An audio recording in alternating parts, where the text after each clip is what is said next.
Yo, what's going on, guys? Mush back at it with another video. Want to talk some very interesting Steam news and updates. Now, this first story, a little bit of a disappointing note. Roots of Pacha, which was a very recent release on Steam, kind of similar to Stardew Valley, has unfortunately been delisted from Steam after some issues with the developer and the publisher. We'll talk all about that.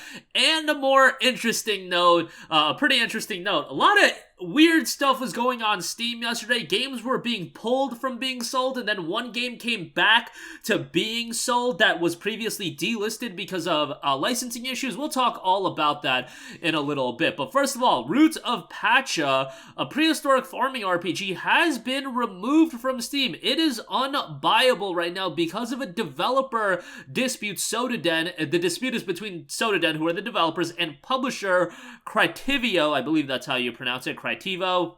Whatever.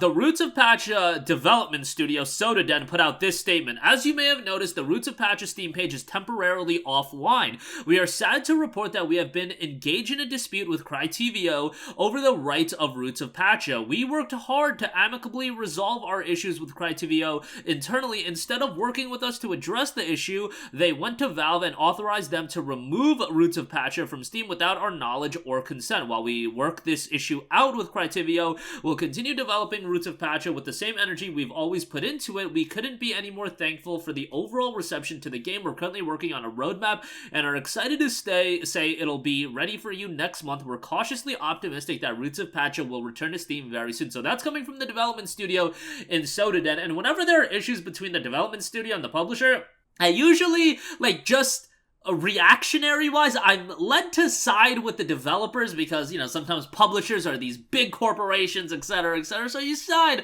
with the developers sometimes. However, Critibo, it's not like they're a super well-known publisher. They put out a statement as well, and I think this is important that you're up to the date with their statement as well.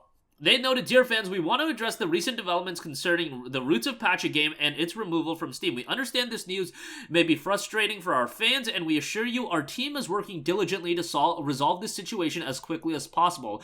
The Critibo team has worked hard on making Roots of Pacha a success. We've closely collaborated with the Sodaden team for 3 years, providing support and guidance throughout the journey leading up to the game's launch on April 25th. So yes, this game came out less than a month ago. On April 27th, just 2 days after the successful release, we received an unexpected message from the Sodaden team informing us they were claiming to unilaterally rescind the contract we had worked under for 3 years, treating it as void. This disregarded all of our work and agreed upon revenue-sharing contract terms shortly after they removed our access to the Steam page for our team. Per Valve policy, if there's a dispute between parties, they remove the page until the dispute is resolved. We sincerely appreciate your support and understanding during this challenging time. Rest assured, we are committed to resolving the situation and ensuring that Roots of Pacha returns to Steam.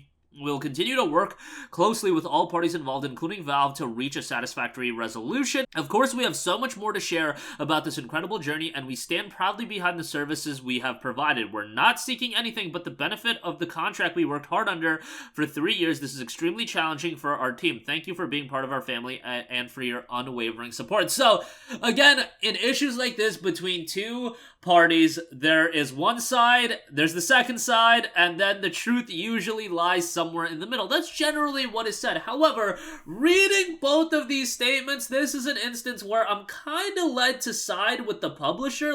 If there's an agreement that's been in place for 3 years, that's a lengthy period of time. You have to abide by that agreement, unless it was just a completely ridiculous agreement or something like that. So, we'll ultimately see how this one turns out in terms of, if everything is remedied. You would hope that each side just comes to an agreement, everything is resolved, because right now, it's hurting both sides.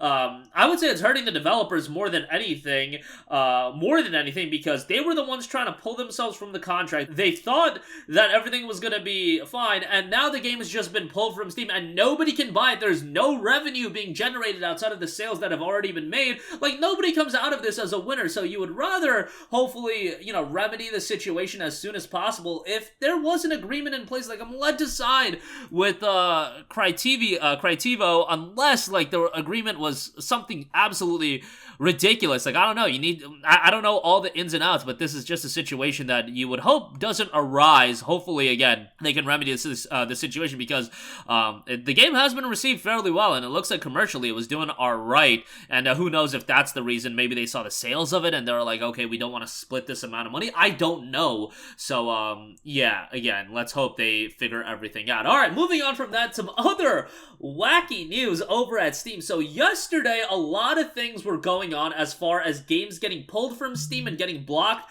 Postal 2 got blocked on Steam. Halo Master Chief Collection got blocked on Steam. Off the top of my head, those games were unavailable to buy. There were statements made on social media, and you were thinking, hey, is something going on? Is there another licensing issue? Is there disagreements with Valve and the developers, publishers, whatever? But that wasn't the case. It was just a bug. However, the bug extended even further beyond that, where a game that was previously delisted on Steam reappeared for purchase for a few hours. That game being Teenage Mutant Ninja Turtles Out of the Shadows. It's an Activision published game, and Activision has published a lot of superhero games back in the day. This being one of them.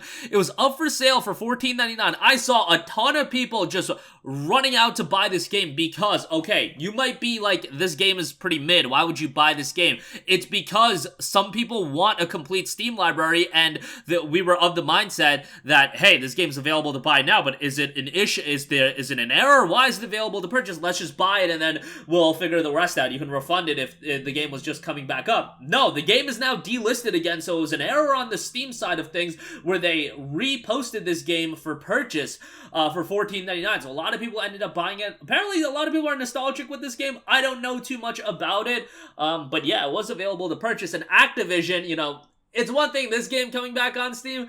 The games that hurt my soul for not being available on Steam, Transformers War for Cybertron and Transformers Fall of Cybertron. Those games are freaking fantastic, and unfortunately, there is no way to play those games unless you sail the high seas, or, they do, like, sell keys for those games on, like, third-party, e-tailers. However, look up a code for Transformers War for Cybertron and look at the price. Last I checked, it was like north of $1,000. Yes, over $1,000 to get a code for War for Cybertron, and I don't even know if those games would be, like, redeemable at this stage of a game. I don't know if those expire over time. I don't know. So, like, who knows on that? Maybe one day they can come back on Steam. It just sucks that games like that have to be pulled because of licensing issues. You hope that somebody can get the licenses for it and then just publish those games again, but who knows if that'll ever happen. But that'll do it for me. Again, Roots of Pacha unfortunately pulled from Steam in a really weird issue that'll hopefully be remedied soon. And again, a lot of wonkiness going on Steam yesterday with Halo MCC, Postal 2 being pulled for a while, TMNT Out of the Shadows being relisted for a while, then delisted. Just some craziness, but wanted to cover that as well. That'll do it for me. Let me know all your thoughts in the comments section down below. As always, thanks for watching, and I will catch you guys in the next one. Peace out. Hey, what's going on, guys? Mush here again. Hope you enjoyed the video. As you guys might know, YouTube's notification system is sometimes a little bit wonky, even if you're subscribed to the channel. Maybe you're not abundantly aware that I uploaded a video. To remedy that situation, make sure you hit the bell notification button. This way, whenever I upload a new video, and I try to upload as consistently as possible, you will be notified directly of the upload, and you can watch it as soon as it goes live. I would really appreciate if you guys hit that button so you can stay up to date with all of the content I'm posting. But as always, guys, thanks for watching, and I'll catch you guys in the next one. Peace out.